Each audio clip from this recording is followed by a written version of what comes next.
Fixin' to Ride. What's up, guys? Welcome back to Fixin' a Ride. Andrew here. We're working on the O2 ZR800, and this thing is an animal, but I'm telling you right now, if for some reason it's just really rich up to like 4,800 RPM. So I'm gonna do something here with the carburetors that I don't think I've seen anybody ever do. It's never been talked about on the forums. So we're gonna try and fix this thing once and for all, because there was a lot of people that when they got this sled, even brand spanking new, like less than 10 miles on it, it was running rich right from the beginning. So if you guys want to see what it is, stick around. If you're not subscribed, hit the subscribe button, smash the alert bell. Always appreciate that. Let's get into the video. All right, so we got the engine open here. We got the belt guard out of the way. These are the carburetors. They are Mikuni. They're the TM version, 40 millimeters. And what came on these were the TM40-B118 and -B121. Well, for some reason, they used these on the 01 and 02. In 03, they actually went to EFI with the 800, but they made a 900 that was carbureted. And on the 900, they used the TM40 Mikuni carburetors, but they were -93. So I'm not exactly sure what they did with those carburetors, because it seems like maybe I've never looked into it, but I've never really seen anybody chime in with issues with their 900s. There might be, but you know, I'm just saying that I haven't seen a whole lot. So I'll show you what we're gonna do here. Okay, so this is the TM40 carburetor that I have. This isn't one that's on there, but this is an example of one of these. They're pretty complex. You know, especially when you're first getting into them, they're kind of intimidating, I would say. But these do have fuel screws, and they say the fuel screw can be turned in, I believe, half a turn to 5 turns out. Well, there's also an air screw, and the air screw can be turned in a 1/16th turn to 3 turns out. And these have caused a lot of issues and a lot of unknown debate on how you're supposed to adjust these. First and foremost, how do you tell the difference between fuel and air? Is that the fuel screw is always going to be on the cylinder side of the carburetor. Air screw is always going to be on the air box side, because obviously it's going to be adjusting the air that goes through this pilot hole right here, and that just goes up and through the carburetor. There are 2 holes that you can see. The one in the very back is where the pilot jet fuel is pulled from because of the air, the adjustment of the air. So there's also this front one here, and this one is actually adjusted by the actual fuel screw.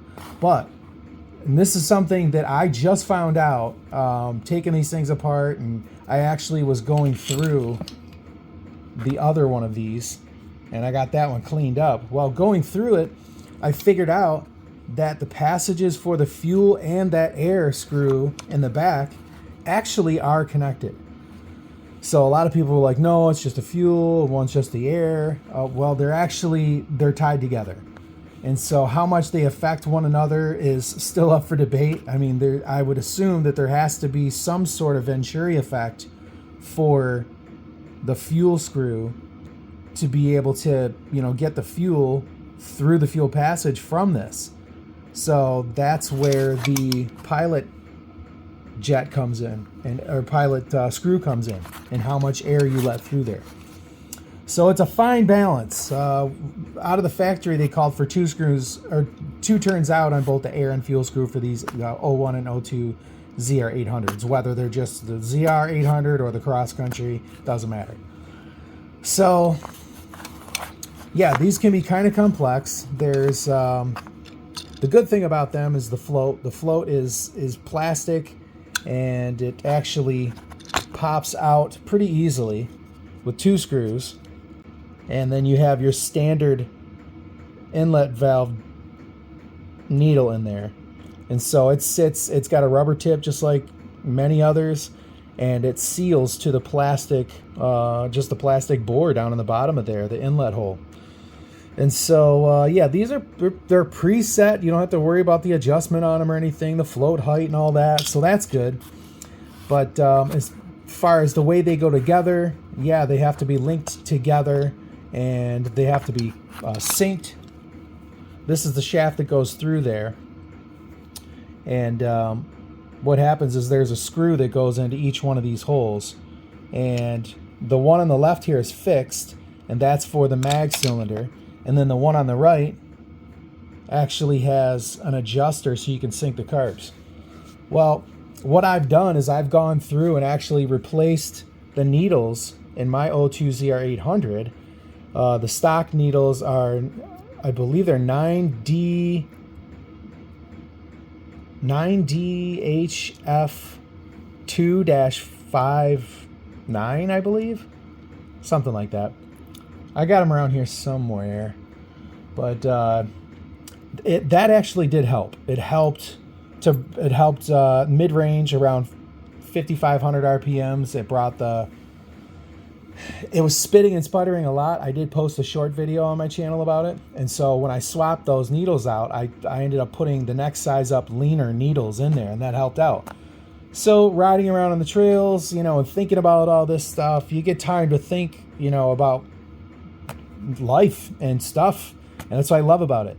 That's why I just enjoy trail riding so much. If you haven't done it, you got to get out and do it. Well, anyways, I started thinking that the only thing left to change out on these is the valves. And so that's what I have here. I have a set of valves that I'm going to use that they slide down in the top here. It's a pretty cool design. I like it. So this is the carb side that goes towards the engine. So these slip in here like this. And when you twist the throttle, when you push the thumb throttle, it pulls the cable twists that shaft right there. And these are locked to that shaft and they go up and down. So the reason I'm going to change them is because they have different designs on these. And the main design is this right here. This is the cutaway of the valve itself. And so the stock cutaway is 3 degrees. And the 3 degrees is, if I can get this to stand up, so it's 3 degrees that it cuts away from this side. And so if you take a flat plane here and measure up, you got a 3 degree cutaway. So that's only going to scoop so much air. Well, these are actually 3.5. And so I'm hoping that when I put these 3.5s in there, because these are from actually an O2 ZR500, and they take 3.5s, and I know they'll fit because I'm pretty positive. I'm not gonna say I know, but I'm gonna find out today. I'm pretty positive these will fit because the option for the 3.0 valves, these are 3.5. The 3.0 valve option for the 38 millimeter TM carburetors for the 2002 ZR500 is the same part number for the 3.0s that I have, or that come in the 01 and 02 ZR500 with the TM40 carburetors. So these should fit in there, no problem. So it just really comes down to popping the tops off, undoing these screws, and then there are these little clips here, these little C-clips. Hopefully I can carefully pop that out and just pop each one of these off. And you should just have to pop one side off.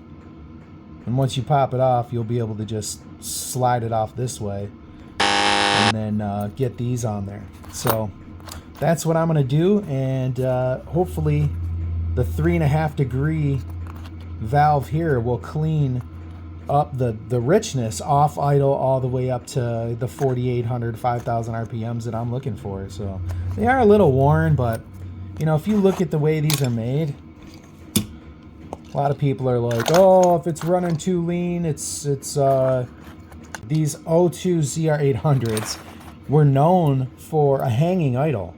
And that's one thing that I want to figure out on this thing too. But if you look down in here,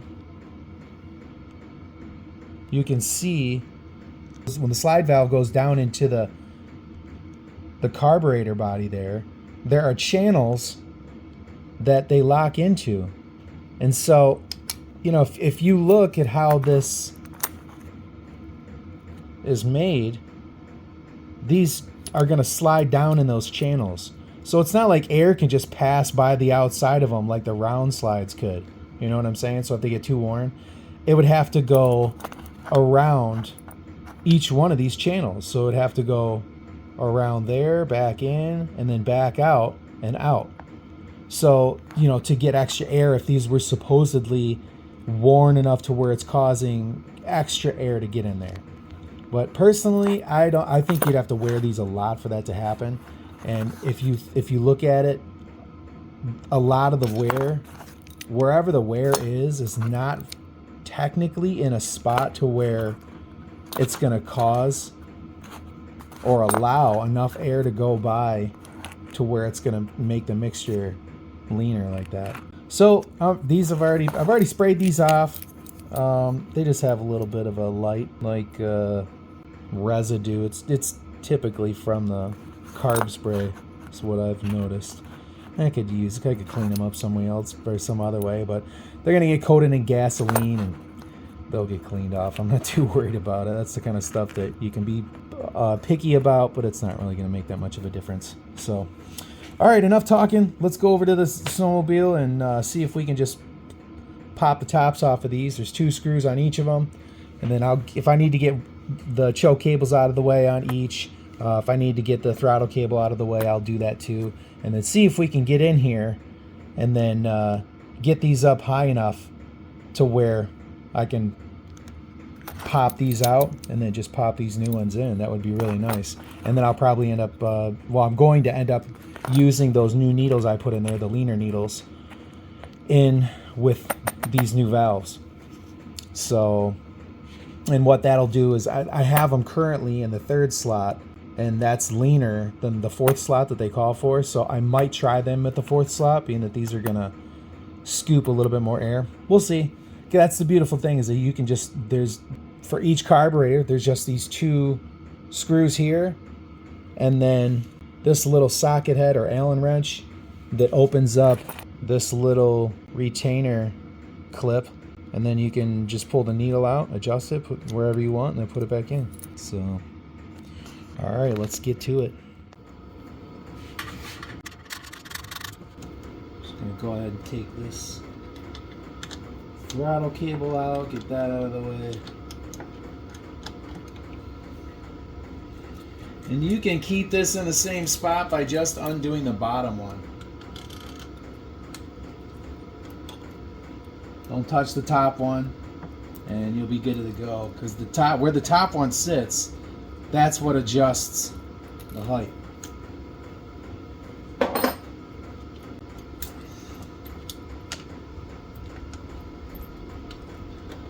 We got that out of the way. Let's get these caps off. I'm hoping I'm not gonna have to pull these carburetors.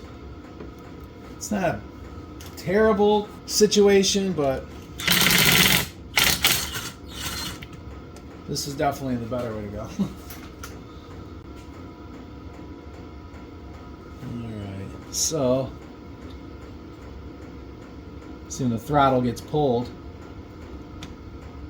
it pops those up.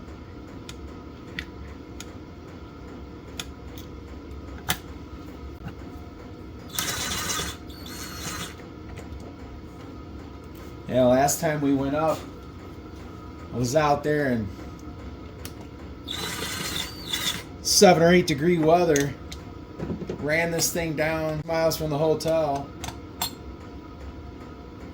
and then pulled it off on the side of the trail and swapped out these, or I didn't swap the needles out, I changed the position of the circlip that holds them in position at the certain height you want. Okay, so this is what we're looking to get to here. So we gotta pop out each one of these screws, and it's funny because this little brass nut that allows you to adjust the height of this valve here, so you can sync the carbs, because you want them to be pulled up at the exact same time from idle and then you want them to be at the same height when they're at the top. Well, I didn't notice it before, but then when I started paying attention, there's a little punch mark at the bottom of this nut here, the adjuster nut, and when it's facing down, that's exactly when they're synced. So it's kind of a no-brainer thing that Cat did there. I mean, I believe it was Cat, unless it was somebody else that had these, but I'm pretty sure it was Cat, because I think it's on the other nut, the other carburetor's adjuster nut. So let's get these valves undone. And yeah, you have to undo them because you can't get them out unless these arms are out of the way.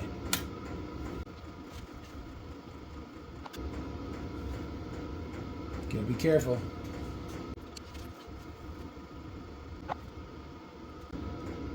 Yeah, these screws aren't looking the best, but see that little punch mark right there in between my fingers?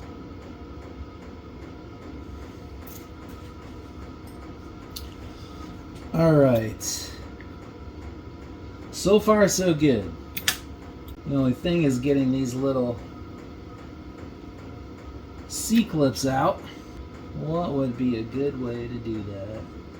Because it looks like there's a little C-clip, and then there's a little washer, just like you have on your injection pump cables. So let me see if I can wedge something in here, like a piece of wood or something. It's not going to damage anything. That way it'll hold it up and I can get to it. Maybe I'll stuff some paper towel down in there. Let's see what this will do.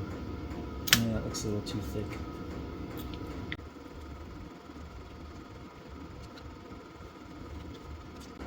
So I don't want to drop that thing down in there. Then the carbs will definitely have to come out. So better to take some time and do it right. We'll stuff a little more into there. Because who wants to go fishing for a C-clip? Not this guy. My thumbs aren't available for this one.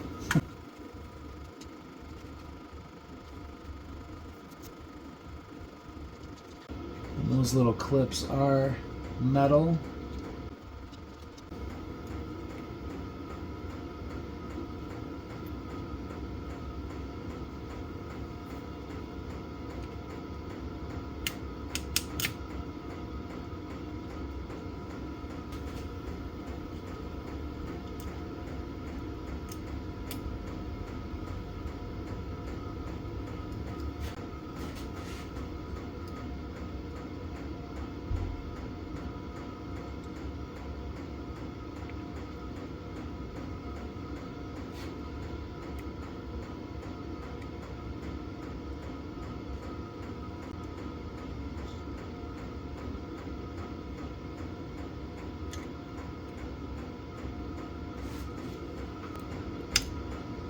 There we go.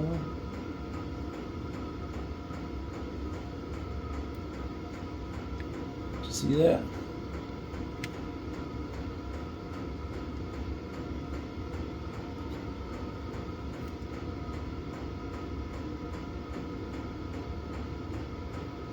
Please tell me that's enough.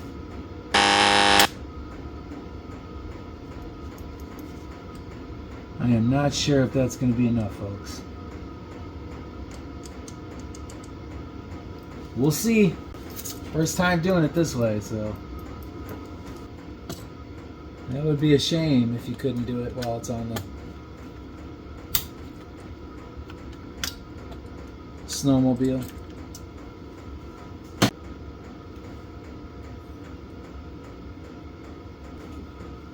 Come on, baby. Oh, that sucks. Man, I gotta take them out, pull the stinking shaft out. Doesn't that suck? I mean, it's such a small, tiny amount that they would have had to... I mean, they could have just notched this out right here on either side, and it would have slipped right past there. I'm not missing anything, am I? Space, that's what I'm missing. No.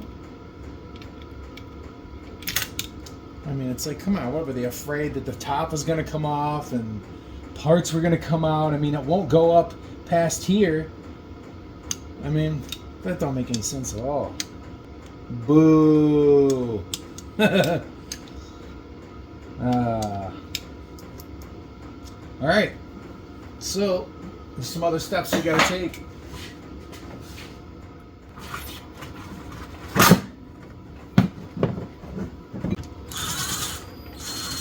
And undo the carb clamps.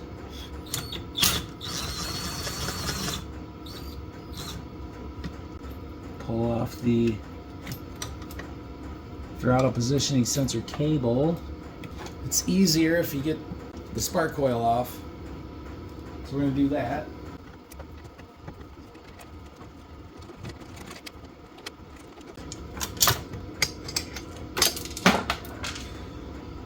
That doesn't need to come out of the way. These can just push back.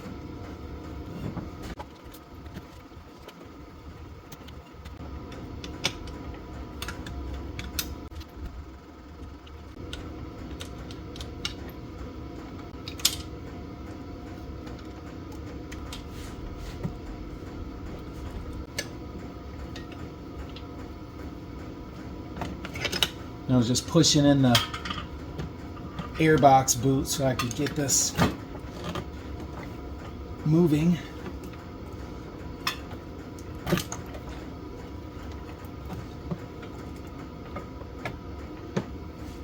Just so I could get to this back here.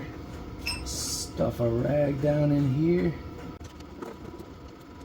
I like to undo these clamps, move them, and then snug them back up a bit to where I can not have to worry about them flying off somewhere.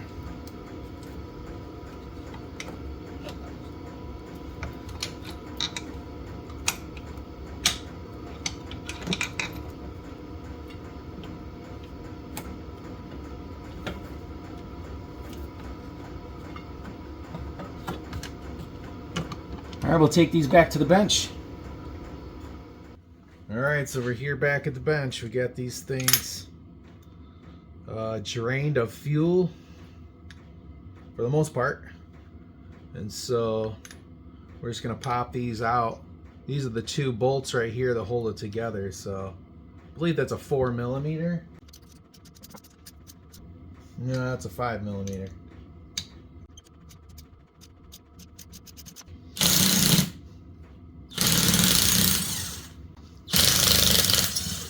I got some other parts here too. For some reason, I don't think it's gonna do much, but I got the O-rings for the air screws. I mean, if anything, I would have made it run leaner. It wasn't running leaner. And then I got some other jets. I do have 50 pilots, but just for the sake of tuning, I went ahead and got some, I got a pack that's got 52.5, 55, 60, and other stuff. I'm not gonna go above 55 probably. Hopefully I won't have to do that, but yeah, I'm thinking that once I get these valves in here, it's gonna lean everything out. I'll be able to turn in the air screws, and then that'll stop the idle hang. And then I'll see if I need to adjust the pilots or not. I'm gonna put 50s back in here to begin with, and then go from there. So you just pop this screw back, and then this comes out. You can get your valve out.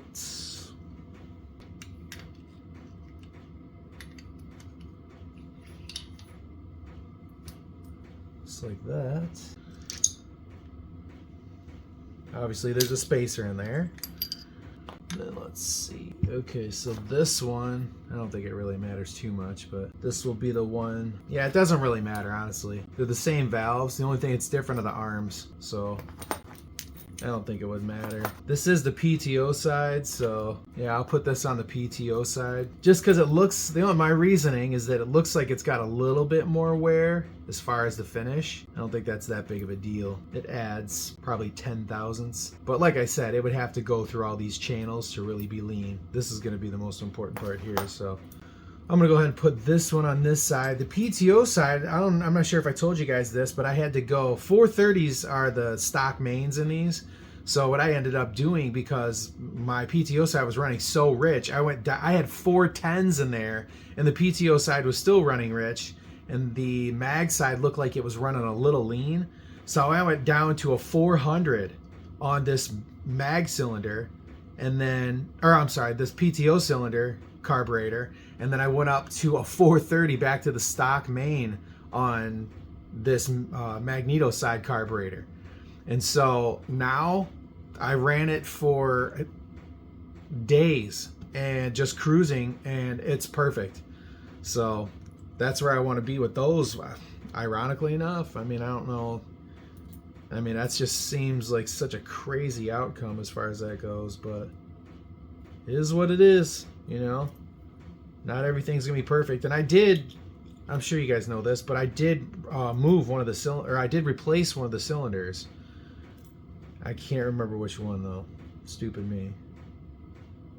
Yeah, so these are the 3s. This is the one that's gonna go back in. So once again, we're just gonna pop this off. Here's the one clip, spacer, arm, and that. I'm just looking at these two assemblies here, and it looks like this one's got a little less wear, so I'm going to use this. I'm going to use that one. So I just want to clear that up so I can tell them. Thank you for... You're welcome. Alright, so I think it'd be a better idea to use the one that came on this valve here.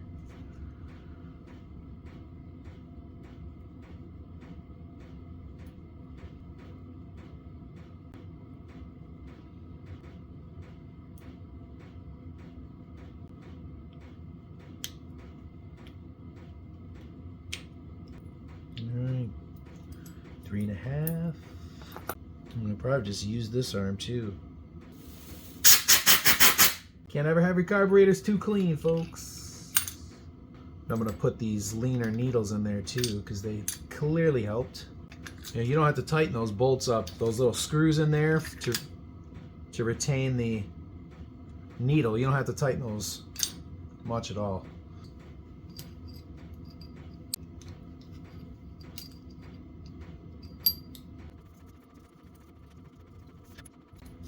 Wonder what the coating is that they put on top of these. Wonder if it's kind of like the coating that they put. There's a company called Line to Line. I actually used them to put a race coating on the pistons of that 700. Just it helps to make the right cylinder to piston clearance. Clean that thing up a little.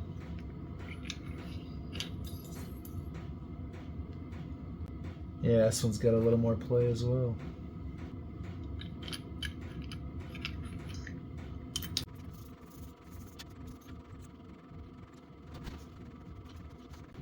Yeah, I'm just going to use this one.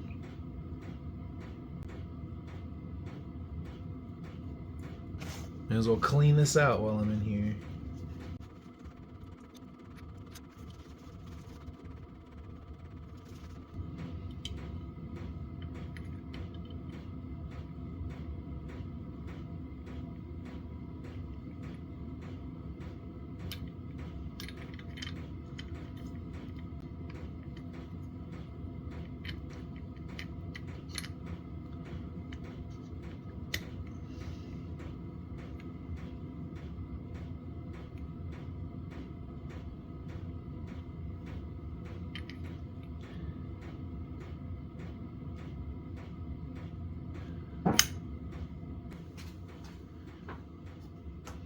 Alright, so I got both of these set screws in. Everything is close to being all the way together. After this, we're going to sync up the carbs real quick.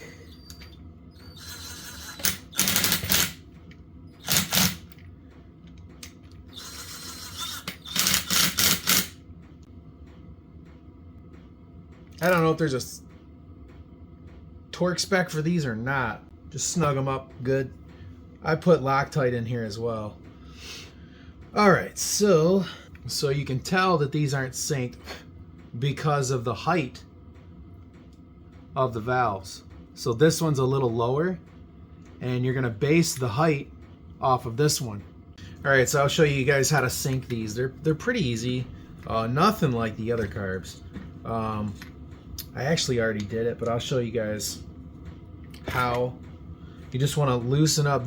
Everything is fixed off of the PTO side here on this one, and so you just want to loosen up this screw right here.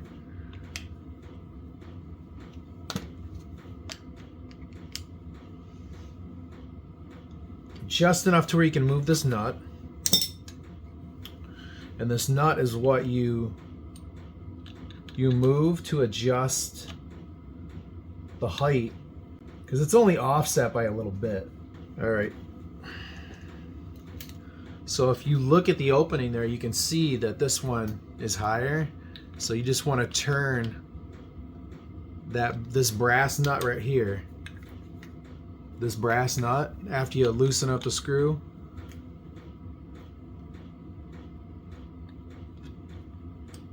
Let's see how it moves the slide.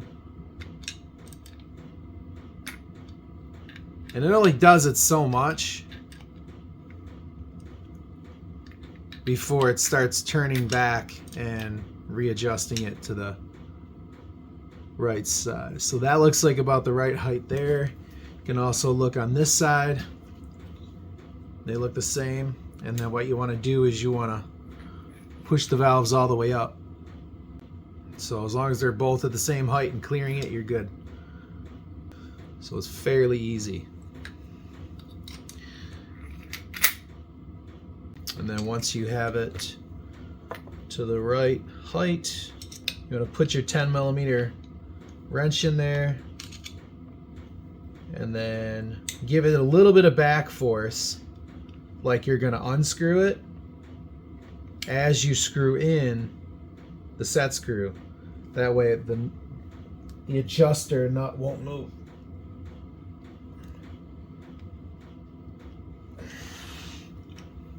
There you go.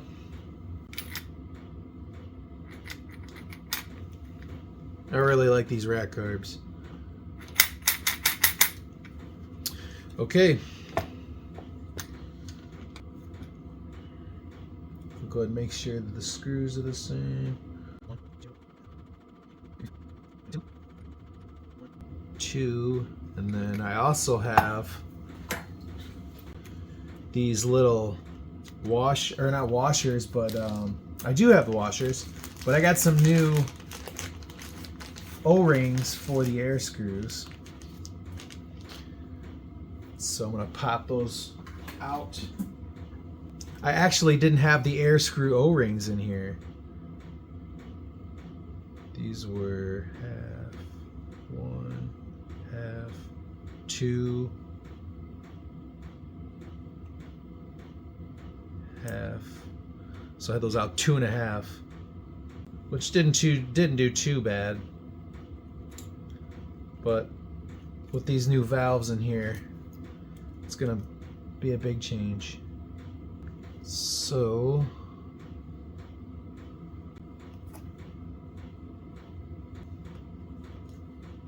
they're very tiny.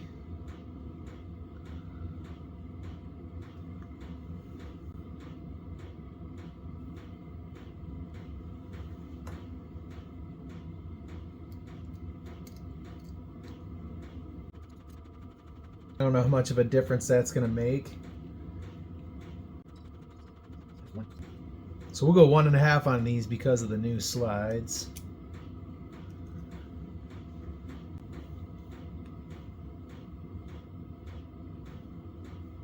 And then once again, the new O-ring.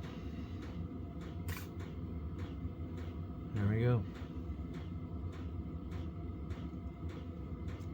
And we'll screw these all the way in until they're lightly seated.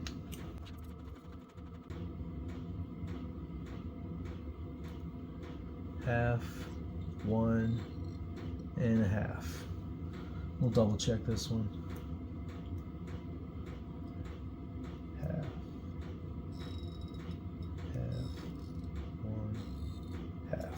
All right. Good deal. So that is really all. I'll go ahead and put the caps on these real quick before we install them. Then we'll have one more thing to do after this. Change out the pilot jets. I switched over to some stainless steel screws here for these because they're socket head. Makes it a lot easier to make any adjustments when it's on the snowmobile. And it always seems like especially if you're doing a lot of regular adjustments, it seems like the Phillips always wants to not play well if you're not perfect when you're trying to unscrew it or screw it back in. And these socket heads work really well to get these things bolted back on without any issue.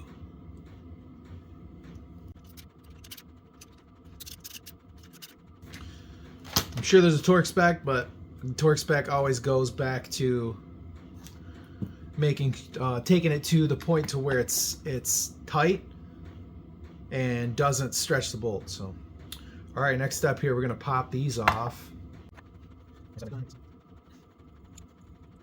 And I guess everybody says that these O2s are one of the 01 and 02 800s are one of the hardest carb sleds carbureted sleds that Cat made to tune. So hopefully I'm going to cover some good ground here.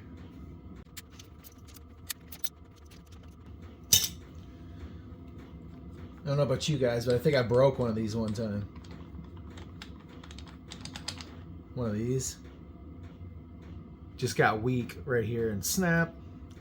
I wasn't tightening it any more than I've tightened these, so I think that maybe it was over tightened when I got it. Not bad, nice and clean.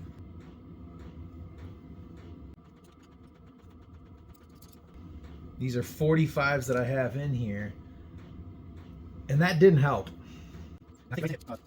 It probably made the whole hanging idle situation. I don't know if I made it worse or not, to be honest, because I think that the hanging idle is because of these old valves being so rich that you have to open the air screw so much to get even the top of the beginning of the mid-range to clean up some. So really, I think the whole issue with the hanging idle is that people have screwed these out too much, trying to get that, because they say that the screws, these air screws will adjust up to 3/8 of the throttle, and then the fuel screws will adjust from like up to an 1/8 throttle.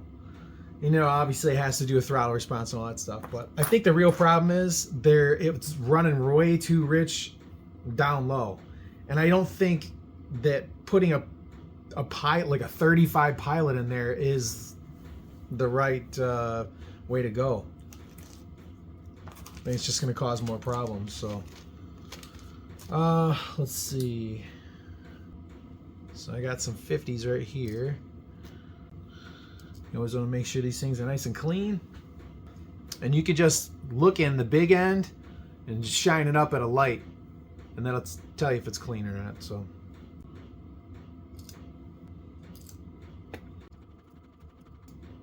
you don't have to screw these pilots in very hard. And I also like to unscrew them when I first put them in, and you'll hear it click. That's how you know that the threads are lined up, because it pops off the last tip of that thread. So and it helps a little bit, not a ton. So for these screws that are stripped out like this, I'll put them in the vise. I have a set of soft jaws, so I'll put them in there, clamp them, and then just tap down on the metal, and it helps to make them better, but not perfect. But it definitely gives you more bite.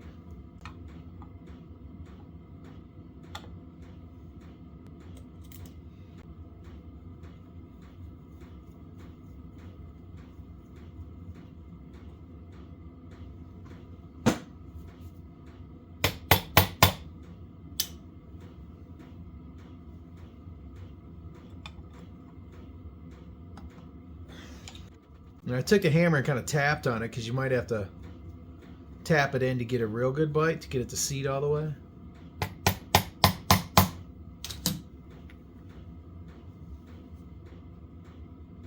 I like to put down pressure and twist. Didn't figure that out. 430 and 400. That just blows my mind. Hopefully it won't change. But, and there's no air leak. You know, someone told me I had an air leak, but I ran this thing. You know, for one, it's been completely rebuilt. New crank. New top end. Seals. Honed it. Everything. And it's only got maybe a, I don't know, 1,500 miles on the rebuild at the most.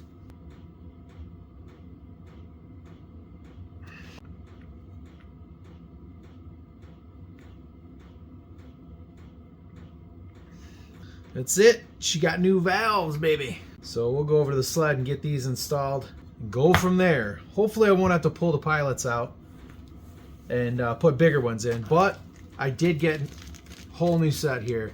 These are 52.5 all the way up to 140, which is pretty crazy. So 52.5 will be good. 52.5 to 55, I'm thinking at the most, just to help out with that off idle lag if there is any. All right, we'll head back over to the 800 here and we'll get these things installed, go from there. All right, we are back at the sled. Let's get these in here. It's a little bit of an order you gotta use to put these in. I like to pull up on the actual choke lever. Makes it a little bit easier to get these started. Sprained my thumb real bad last summer, and this one cranked it back, skier's thumb, and I must have torn this ligament that holds it real tight right there, because it's just been, yeah, it's been loose, and I've been trying to work on getting its strength back. And so even little motions like this, I feel like a popping sensation, like going like that. Like there's not a smooth, you can almost see it. Don't want to overdo these. I've broken these before.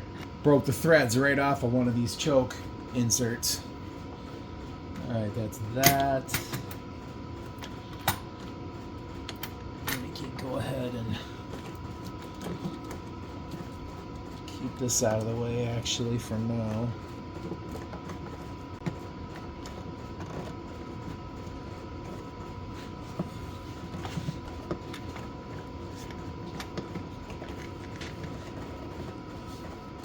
Just go ahead and put this on now. This is where a set of long needle nose comes in handy.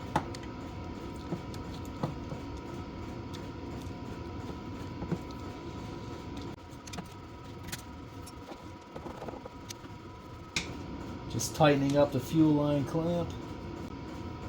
Like I've said before, you don't want to over tighten hose clamps. It's a good way to destroy them, cause leaks, and guess what? A burn down.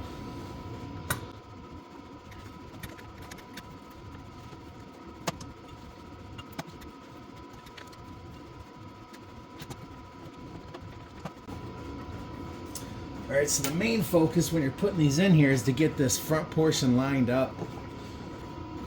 That one is the throttle cable. All you got to do is just lift up on the throttle cable lever here.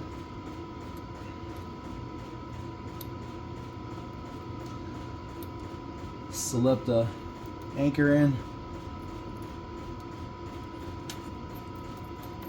Take this off, of course. Just like that. Pop it in.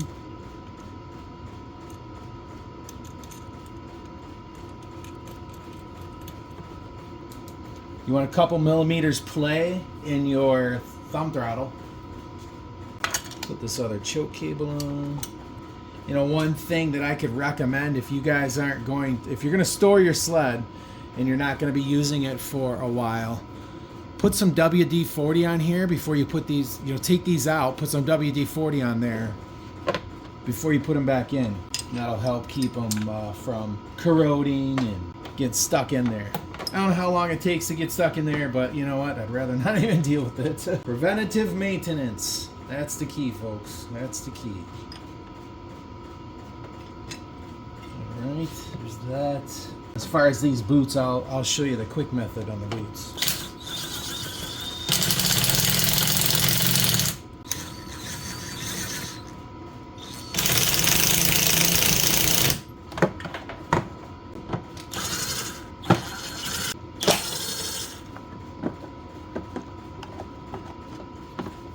Pop this out of the way, remove the shelf. So all I'm doing is just grabbing those and shoving them into place.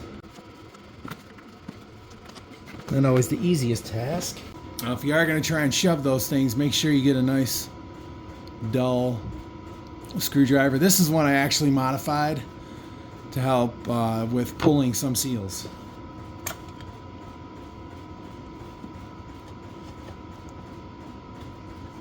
Go ahead and wipe this out again. Me and Mrs. Fixin' a Ride are celebrating our 18th anniversary today. Well, tonight. So once she gets off work, we'll go out and celebrate. Nothing fancy. Just gonna go out, grab a steak dinner. That's where it's at. The shelf back in here. Pop this guy back on.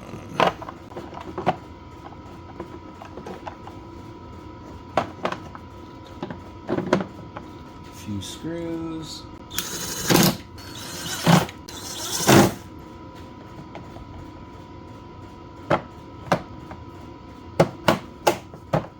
Alright, we'll put the ignition coil on.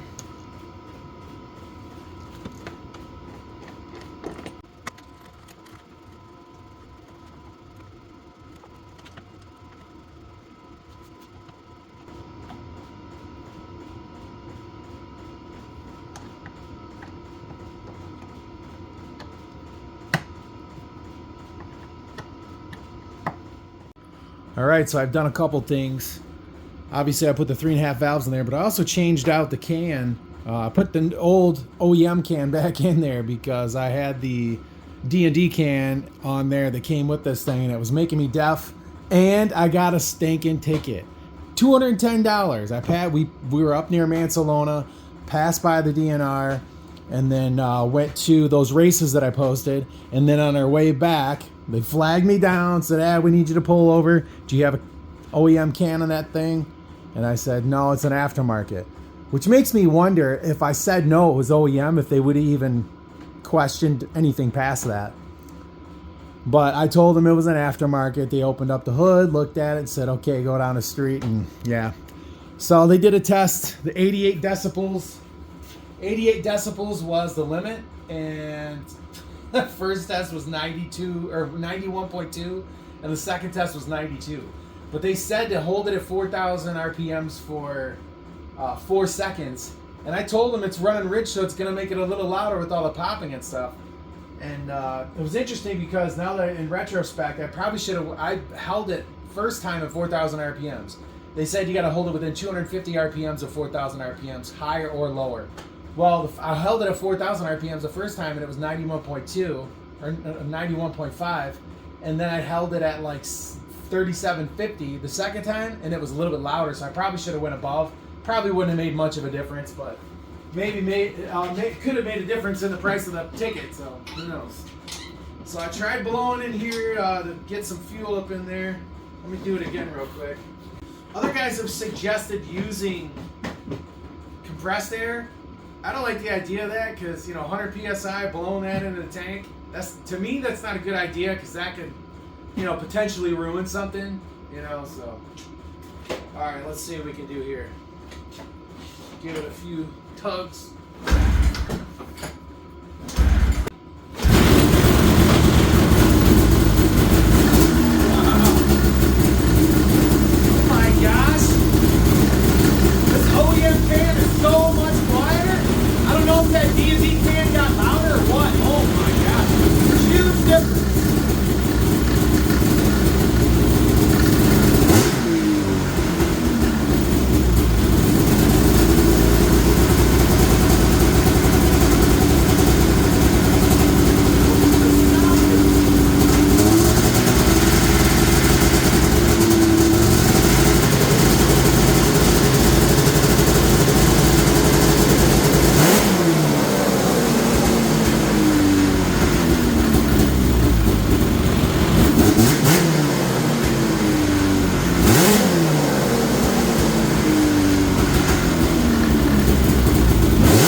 Wow, guys.